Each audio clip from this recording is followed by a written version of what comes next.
O plenário do Supremo Tribunal Federal começou na sessão desta quinta-feira a discutir 2 recursos que tratam de imunidade tributária. A Petrobras apresentou um recurso contra uma decisão do Tribunal de Justiça de São Paulo.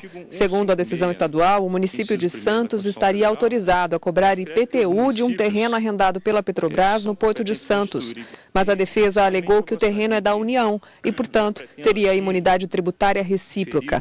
A Constituição prevê que estados, municípios, DF e União não cobram tributos entre si, uma questão de respeito mútuo à autonomia dos entes.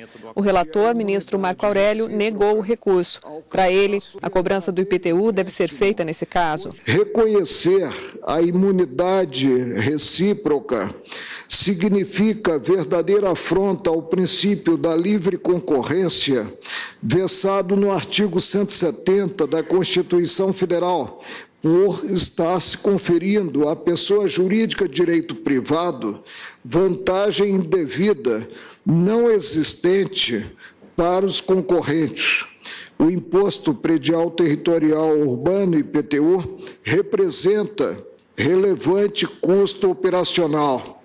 Afastar tal ônus de empresa que atua no setor econômico, ombreando com outras, a partir de extensão indevida da imunidade recíproca, implica desrespeito aos ditames da Constituição Federal. O ministro Edson Fachin divergiu. Para ele, a Petrobras não deve pagar IPTU pelo terreno no Porto de Santos porque a jurisprudência dos tribunais autoriza essa imunidade recíproca.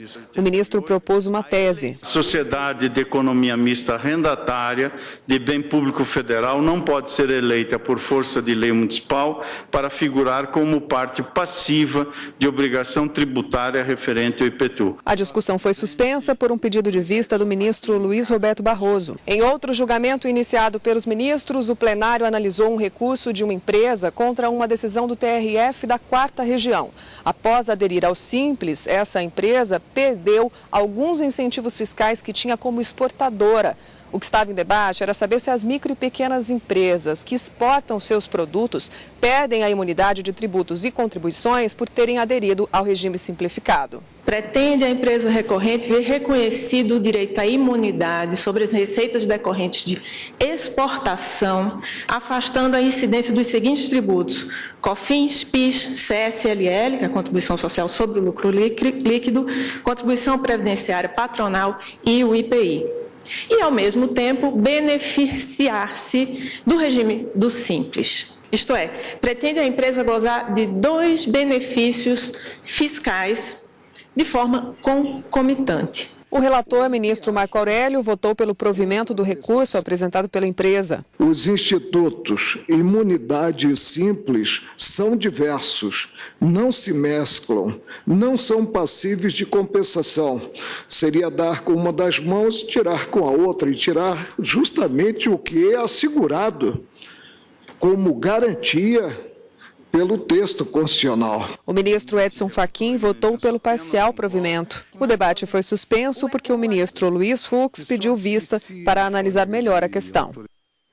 E a consultora jurídica da TV Justiça, Karina Zucolotto, está aqui no estúdio para comentar a sessão de ontem conosco. Boa tarde, Karina. Boa tarde, Érica. Bom, os 2 casos que foram discutidos ontem no plenário tratam da questão da imunidade tributária, né? São 2 casos diferentes. Mas como a gente pode entender essa imunidade tributária, até para acompanhar esses 2 casos, quando voltarem aí ao plenário? A imunidade tributária ela é prevista apenas na Constituição, a lei não pode estabelecer formas de imunidade recíproca, só a Constituição estabelece e ela diz que entre os entes federativos, União, Estados, municípios e Distrito Federal, uns não podem tributar os outros dentro da sua arrecadação. Então, um dos recursos extraordinários, ambos da relatoria do ministro Marco Aurélio, mas o primeiro que teve o julgamento iniciado na sessão de ontem, envolvia uma questão da Petrobras, que seria arrendatária de um terreno da União e que, portanto, alega que não deveria pagar o IPTU para o município de Santos, já que esse terreno se localiza numa área portuária do município de Santos, justamente porque a propriedade do imóvel seria da União. Partindo desse conceito de imunidade tributária recíproca, o município que deve arrecadar esse IPTU, já que é um imposto municipal, não poderia cobrar da União o IPTU referente àquele imóvel. Então, aí a alegação da Petrobras dessa imunidade recíproca para se isentar de ter que pagar o IPTU que vem sendo cobrado em juízo em relação ao exercício do ano de 2000.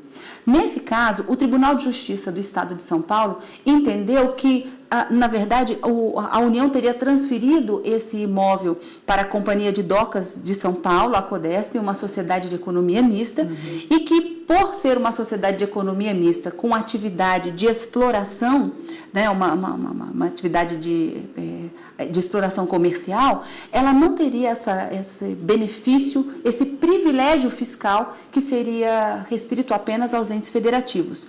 O ministro Marco Aurélio seguiu na mesma linha do entendimento do Tribunal de Justiça do Estado de São Paulo e acabou negando o provimento a esse recurso da Petrobras, justamente entendendo que se permitisse para essa sociedade de economia mista, exploradora de uma atividade econômica, um tratamento diferenciado, a colocaria numa situação de anti-isonomia frente à concorrência.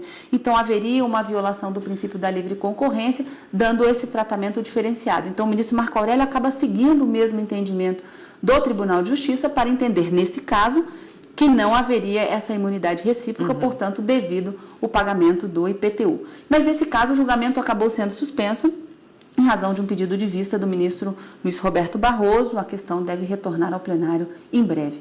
E o segundo julgamento envolvia também uma questão de imunidade tributária, mas a pergunta que se faz no recurso extraordinário, também da relatoria do ministro Marco Aurélio, é: aqueles microempresários, microempresas ou empresas de pequeno porte que optam pelo pagamento de tributação pelo regime do Simples, que é um sistema simplificado, eles estariam imunes a alguns tributos e contribuições, ou, uma vez que paga pelo Simples, já não teria mais que pagar esses outros tributos exigíveis?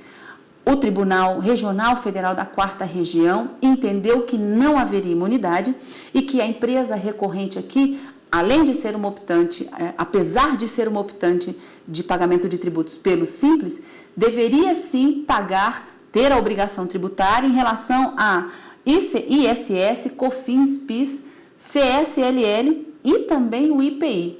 E contra essa decisão vem um recurso extraordinário em que o ministro Marco Aurélio entendeu que deve haver sim a imunidade, porque senão não haveria uma justificativa para se dar esse tratamento diferenciado ao micro ou pequeno empresário. Então, para ele, há imunidade, não tem o dever, a obrigação de pagar todos esses tributos e contribuições àquela empresa optante pelo Simples. O ministro Edson Fachin também já votou, entendeu em grande parte como o ministro Marco Aurélio, mas ele excepcionava apenas duas contribuições, a CSLL e também o PIS, que é uma contribuição sobre o salário.